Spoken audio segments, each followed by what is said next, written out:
আসসালামু আলাইকুম।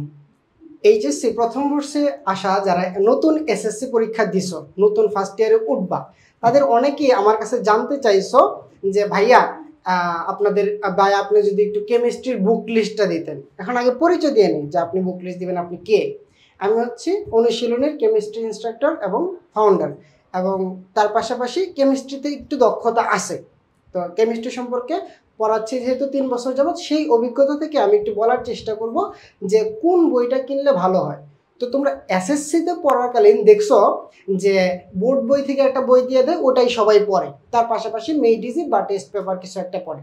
কিন্তু এইচএসসিতে কিন্তু বাজারে প্রচলিত প্রায় 20 থেকে 21 জন বা 19-18 জন রাইটারের বই আছে। এখন একজন স্টুডেন্টের পক্ষে এতগুলো রাইটারের বই কেনাও সম্ভব না এই চড়া মূল্যের বাজারে, তার পাশাপাশি এতগুলো বই কিনে পড়ে শেষ করাও সম্ভব না।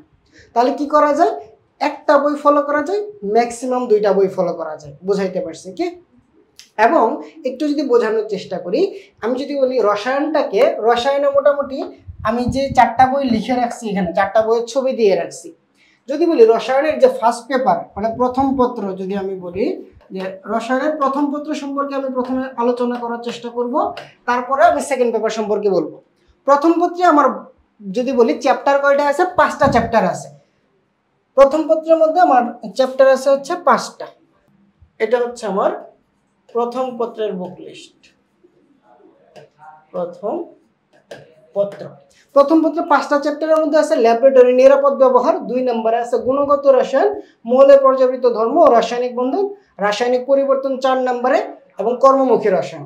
আমি একটা ক্লিয়ার কাট কথা বলি, এমন অনেক স্টুডেন্ট আছে যারা বুয়েট মেডিকেল ঢাকা ইউনিভার্সিটিতে পড়াশোনা করতেছে, শুধুমাত্র হাজারী নাগ স্যারের বইটা পড়ে।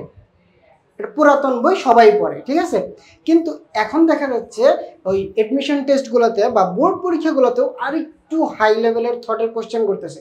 তখন একটা বই পড়ে অনেক সময় হয় না। তবে হ্যাঁ, তুমি যদি A+ পাইতে চাও, 90+ মার্ক চাইতে চাও, সম্ভব একটা বই পড়ে খুব ভালো করে পড়ে। তবে কিছু কিছু বই আছে যে স্টুডেন্টের কাছে বোধগম্য না, যে ভাই আমি এই বইটাতে ভালো বুঝি না, ওইটাতে ভালো বুঝি। সেই দৃষ্টিকোণ থেকে আমি বইগুলো রেফার করার চেষ্টা করি। দেখো, আমি যদি একটু তোমাদেরকে বোঝানোর চেষ্টা করি যে ল্যাবরেটরি নিরাপদ ব্যবহার চ্যাপ্টার ওয়াইজ আমি বলার চেষ্টা করবো। এই বই এই অংশটা পুরোটা থিওরিটিক্যাল পার্ট। তুমি যদি হাজারী নাগ স্যারের বই, এই যে এই বইটা দেখতেছো, এটা হচ্ছে আমার হাজারী নাগ স্যারের বই, হাজারী স্যারের বই। এই বইটা মোটামুটি যদি পড়ো, আর মেডিকেলে যারা অ্যাসপাইরেন্ট তারা হচ্ছে হাজারী স্যারের বই ব্যতীত বই পড়তেই হবে, হাজারী স্যারের বইটা পড়তে হবে। ম্যাক্সিমাম যদি বলে যে 95% প্লাস কোশ্চেন এই হাজারী স্যারের বই থেকে হয় মেডিকেল অ্যাসপাইরেন্ট যারা। এখন দেখো, এই যে গুণগত রসায়ন, এখানে থিওরিটিক্যাল পার্ট আছে, তার পাশাপাশি হচ্ছে ম্যাথমেটিক্যাল পার্ট আছে। এটা তুমি হাজারী নাগ স্যারের বই থেকেও ভালো বুঝতে পারো এবং সঞ্জিত কুমার গুহা স্যারের বই থেকেও ভালো বুঝতে পারো। তবে এই বইয়ে ম্যাথের পরিমাণ একটু বেশি, এই বইয়ে ম্যাথ একটু বেশি আছে, বেশি প্লাস এখানে একটু হাই থটের ম্যাথও আছে, আর এইখানে আমি যদি বলি আহসানুল কবির স্যারের বই, এটা হচ্ছে আহসানুল কবির স্যারের বই, তোমরা ওই মার্কেটে গেলেই বা লাইব্রেরিতে গেলেই পাওয়া যাবে। এই বইটা একটু ইজি করে, সহজ করে লেখা আছে, এই বইটা একটু সহজ করে লেখা, বুঝতে পারছে কি? তাহলে 3টা বই সম্পর্কে একটু ধারণা পেয়ে গেছি। আর এখানে এই যে রাসায়নিক পরিবর্তন যে চ্যাপ্টারটা আছে, রাসায়নিক পরিবর্তন, এই 4 নাম্বার চ্যাপ্টারটা আমি যদি বলি, তুমি এই চ্যাপ্টারটা গুহা স্যারের বই এবং লিঙ্কন স্যারের বই, এই 2টা বই থেকে পড়বা। এটা আমার একটা রিকোয়েস্ট পার্সোনাল, কারণ এই চ্যাপ্টারটা স্টুডেন্টরা যদি একা একা পড়তে যায় খুব বেশি ঝামেলায় পড়ে, যদি হাজারী স্যারের বইটা পড়ে একটু কঠিন হয়ে যায় স্টুডেন্টের জন্য।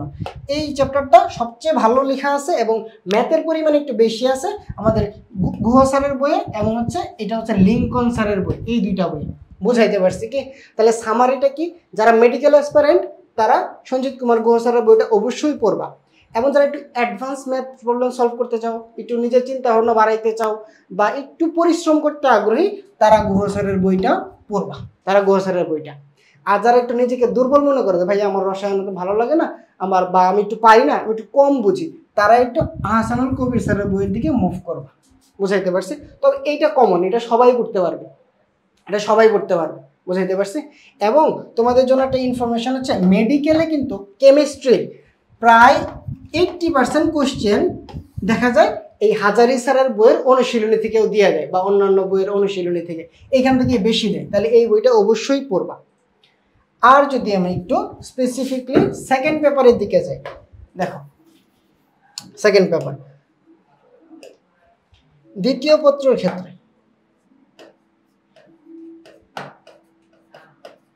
দ্বিতীয় পত্রের চ্যাপ্টার আছে 5টা। তার মধ্যে আছে পরিবেশ রসায়ন, জৈব রসায়ন এবং পরিমাণগত রসায়ন, রাসায়নিক পরিবর্তন।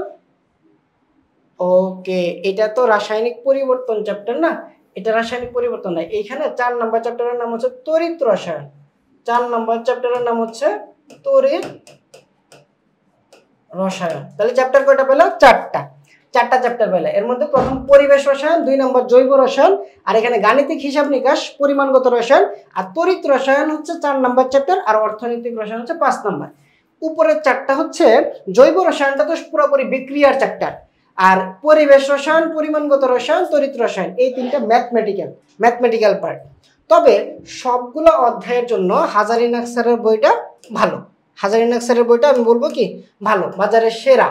কারণ কি, এইখান থেকে মেডিকেলে কোশ্চেন হয় এবং এইটা পড়লেই ঢাকা ইউনিভার্সিটিতে কনফার্ম হয়ে যায়। বোর্ড পরীক্ষায়ও তোমাকে এই 95+ পাইতেও একটা বই এনাফ।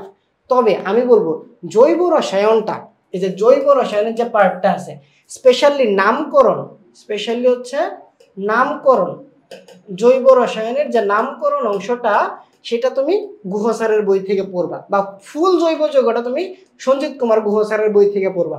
সঞ্জিত কুমার গুহ স্যার হচ্ছে ঢাকা নটরডেম কলেজের রসায়নের শিক্ষক।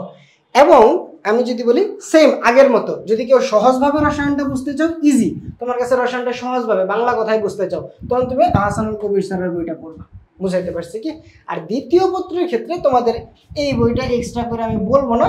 তবে কেউ যদি পড়তে আগ্রহী হও, বইটা দেখতে সুন্দর, বা আমি বলবো বাজারের সব কয়টা বই ভালো, সব কয়টা বই সেরা।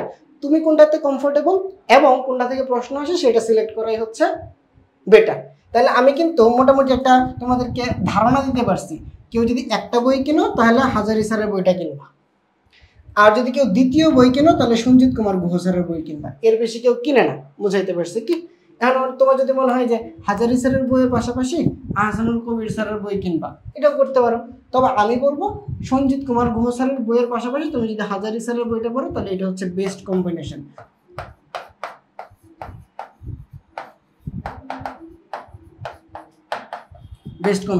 বুঝাইতে পারছি কি? আমি চেষ্টা করছি যারা নতুন ফার্স্ট ইয়ারে আছো তাদেরকে এইচএসসির কেমিস্ট্রি বই, কোন বইটা কিনতে হবে আর কিভাবে পড়তে হবে তার সম্পর্কে একটা ছোট্ট গাইডলাইন দেওয়ার। তো আমি আমার 3 বছরের শিক্ষকতার এক্সপিরিয়েন্স থেকে চেষ্টা করছি তোমাদেরকে একটা ধারণা দেওয়ার। এখন তোমরা পড়াশোনাটা শুরু করো, আর ইনশাল্লাহ অনুশীলনের পাশে থাকো। অনুশীলনী কিন্তু তোমাদের জন্য পরিশ্রম করে যাচ্ছে, কন্টেন্ট দিয়ে যাচ্ছে। তাহলে ততক্ষণ পর্যন্ত তোমরা সুস্থ থাকো, ভালো থাকো। ইনশাল্লাহ পরবর্তীতে কোনো একটা ক্লাসে দেখা হবে নাকি? তাহলে আজকের মতো বিদায় নিচ্ছি, কিন্তু নিচ্ছি না, আবার দেখা হবে ইনশাল্লাহ। আসসালামু আলাইকুম।